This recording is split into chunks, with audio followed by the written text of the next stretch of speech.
Welcome to another edition of 42 Stories Anthology Presents. Today we have Sharon Black, not only one of the authors of the within the anthology, she also helped out with some things, and I'm really grateful for that, by the way. Thanks for joining today, Sharon. How are you?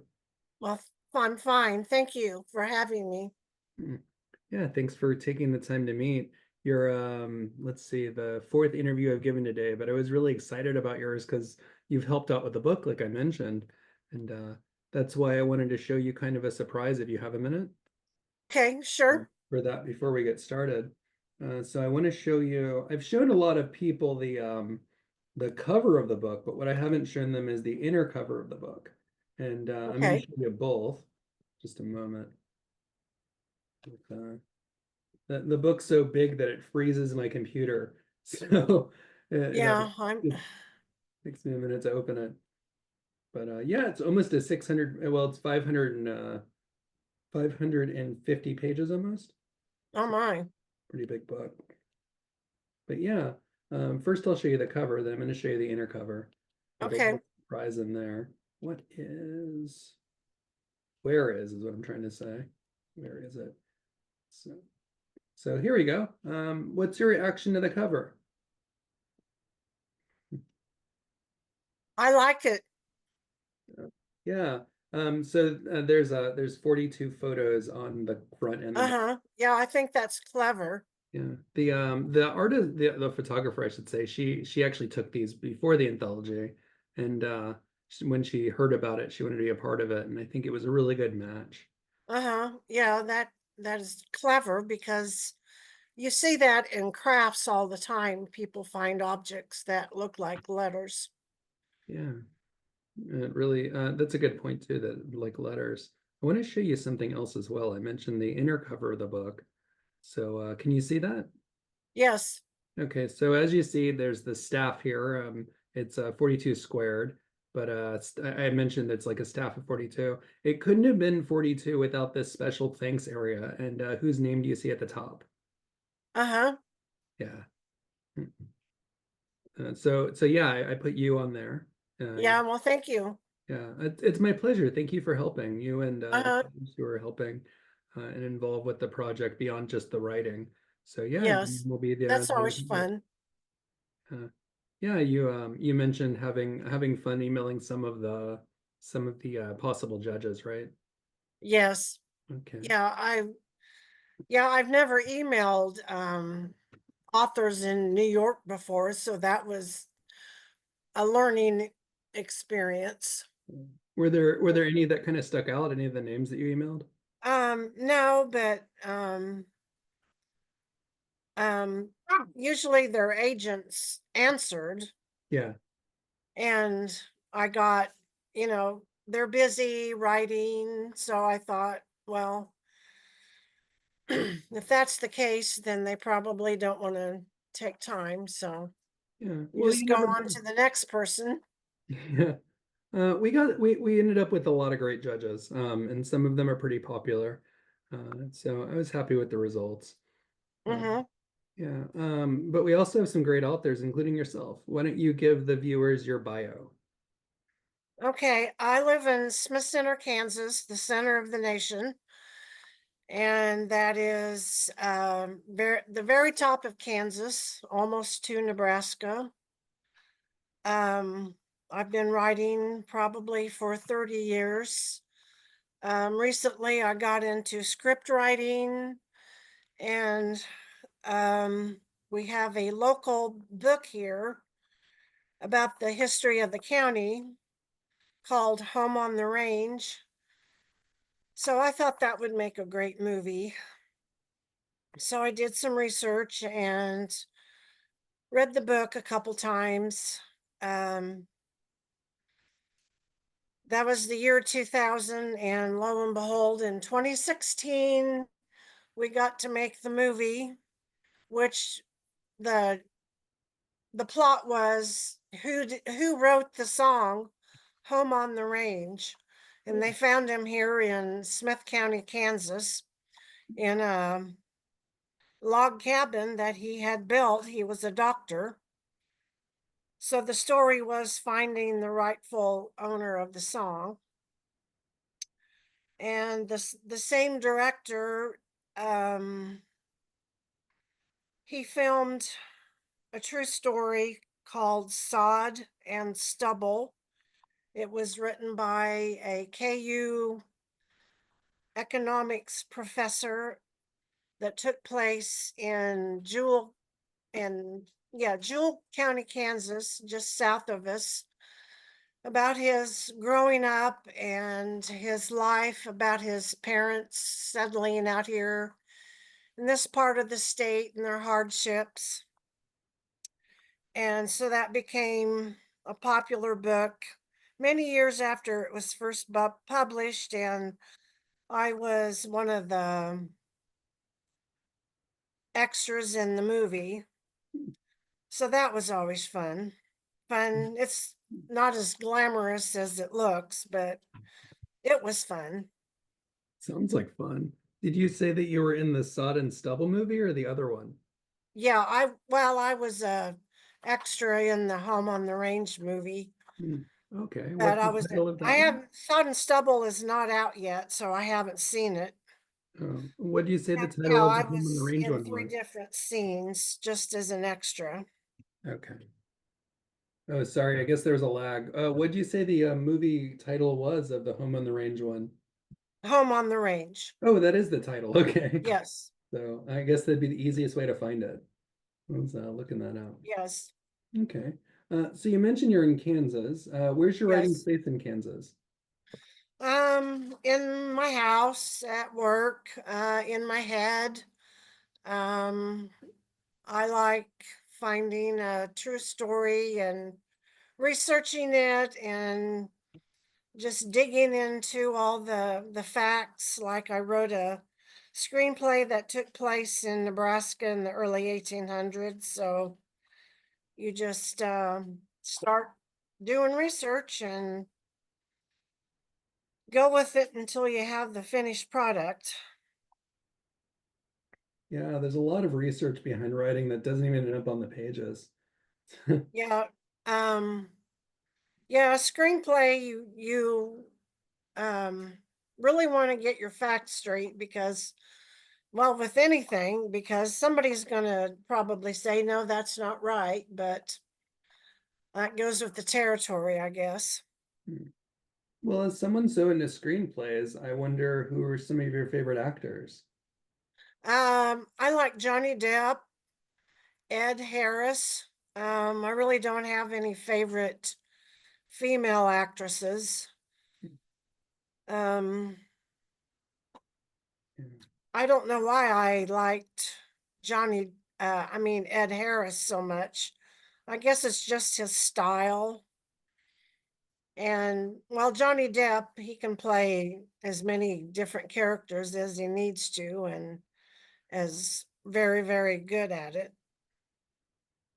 Yeah, a lot of people don't know about his movie early on called Dead Man, but when I saw that, I was pretty much a fan too after seeing that movie. It's a black and white, but they chose to make it black and white. Wasn't because of the time or anything. Do you know that movie? No, I haven't. Okay, well, yeah, it's definitely worth seeing. Yeah, if you haven't. And I think it shows even early on just what a talented actor he is. Um, Uh-huh. are there any songs or bands that you like? Um, well, I like Aerosmith. Hmm, Well, I listen to classical music a lot. hmm. I think that kind of stirs up the creative juices when I'm writing or thinking about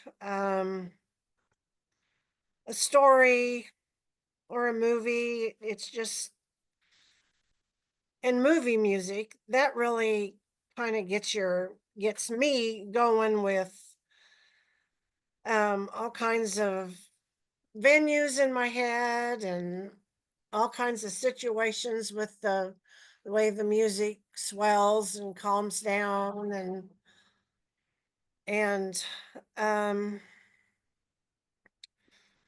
so that's pretty much what I do when I write. Hmm. Oh, so you listen to a little classical music. Is there anyone in your family who's also a writer? Well, through the internet, after I first got my first computer, I had no idea of who my relatives on my dad's side, the black side, who anybody was. Hmm. So I started looking into that. There's all kinds of websites, more now than there were. And I stumbled upon this one girl who was in Ohio. My blacks came from Ohio. Oh, And so she had a list of all the people in her line. And yeah, there was my grandfather and great grandfather, great great grandfather. And so I was reading down the list. So it came to Eudora Welty. hmm. And I thought, well, okay.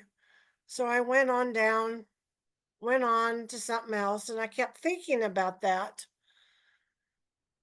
And it just kept bugging me. And I remembered an interview that she had done on like 60 Minutes or one of them news programs. And I never could quite forget that interview.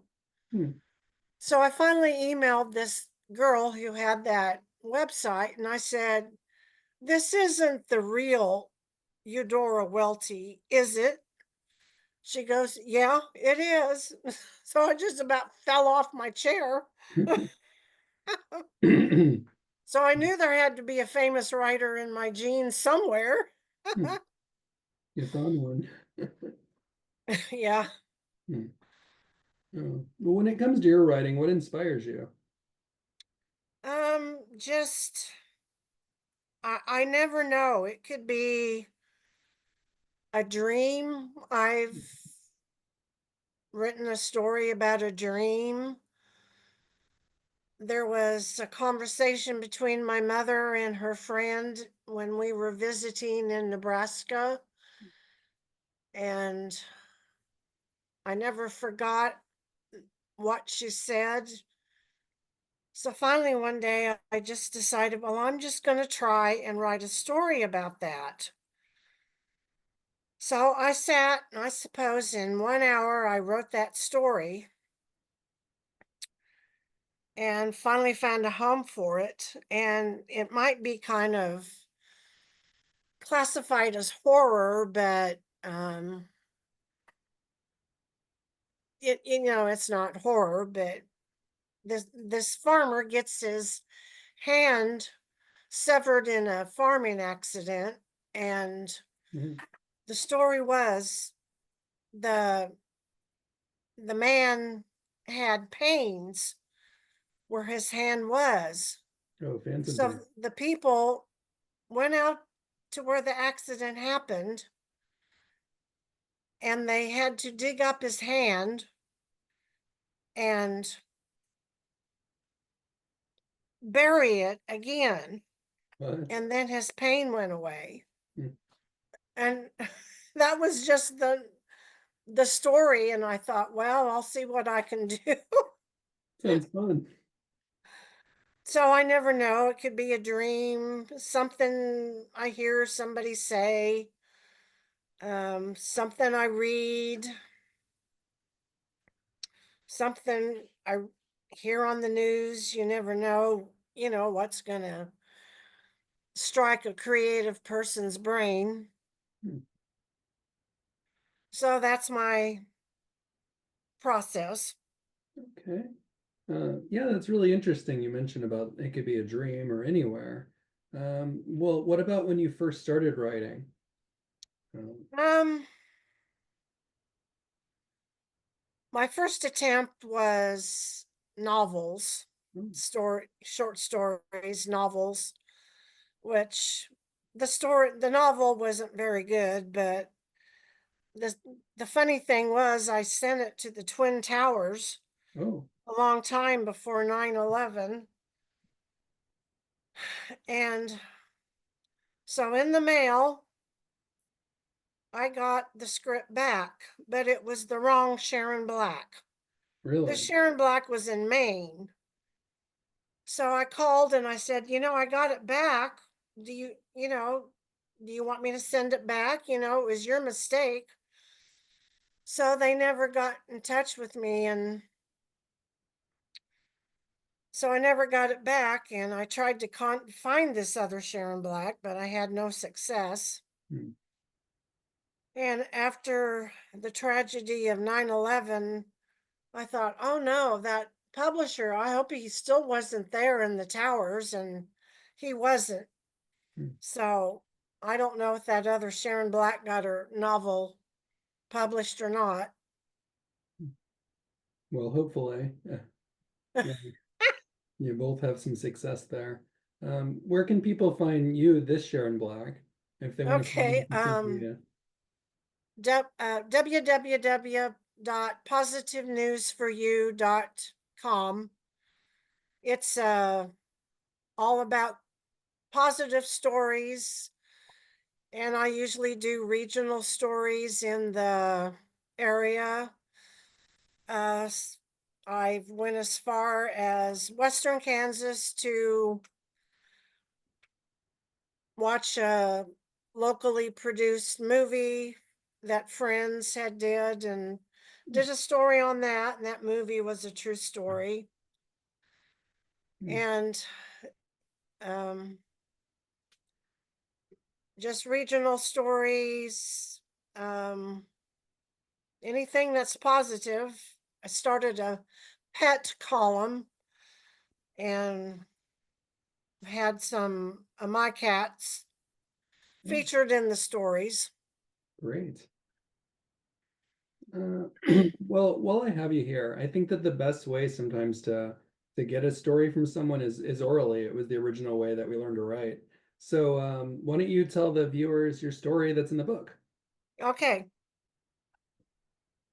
the title is A Hair by Any Other Name is Still a Hair. I'm dyed, curled, and admired when on the head, but when I'm loose and wild in food or clothing, you pick me up and say, ew, and toss me away like garbage. But I will grow back, thicker, stronger, and rebellious. Yeah, when I read your story, I thought this is awesome. It has to be in the book. So Thank I you. was glad it got picked by the reviewers for the culture chapter. Uh-huh. That's where people could find it. It's number 5 in the culture chapter. Okay.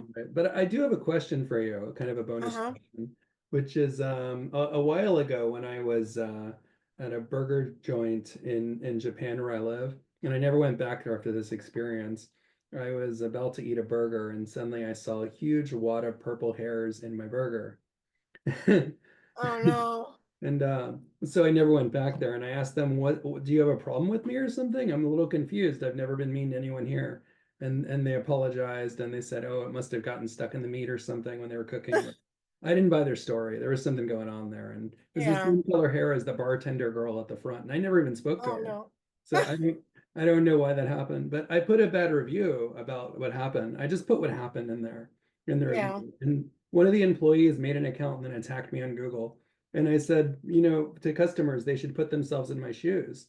If you find hair Yeah. in food, how would you feel? And then you got attacked on Google because for just reporting it. But Yeah. so is that hair still okay? This hair I found in my burger? That's my question. Well, I was working as a housekeeper in our local hospital, and nothing really grossed me out. I was surprised, except um, you will wipe up gazillion hairs Hmm. and skin and toenails, and nothing more than toenails grossed me out. Hmm. Blood didn't. I was surprised. Yeah. Yeah, it's part of the body. I think all of it. But yeah, and it changes the perspective when you find it in a different area. That's what's Yeah. interesting about your story is it really makes people realize that simple things can become something grotesque when they're just simple. Yeah. Hmm. So thanks for sharing that. before you go, could I show you the merch store, which is how I'm paying the editors and artists in the book? Just want to get your impression of it. Okay. Thanks. Let's see. It's on Redbubble. So what people do is they go to the Redbubble site here. Oh, here.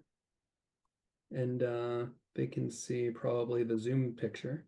So Mm-hmm. at Redbubble, there's the store that I have, which is under BAM Rights, but they could probably search 42 Stories Anthology by now and find it. And they Uh-huh.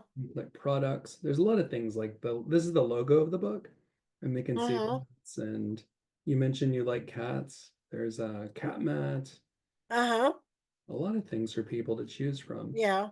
Uh, I think that this is probably the closest to a towel. In a Hitchhiker's Guide to the Galaxy, there's a "Don't forget your towel" thing. It's probably the Yeah. closest thing you have. What's your impression of the store?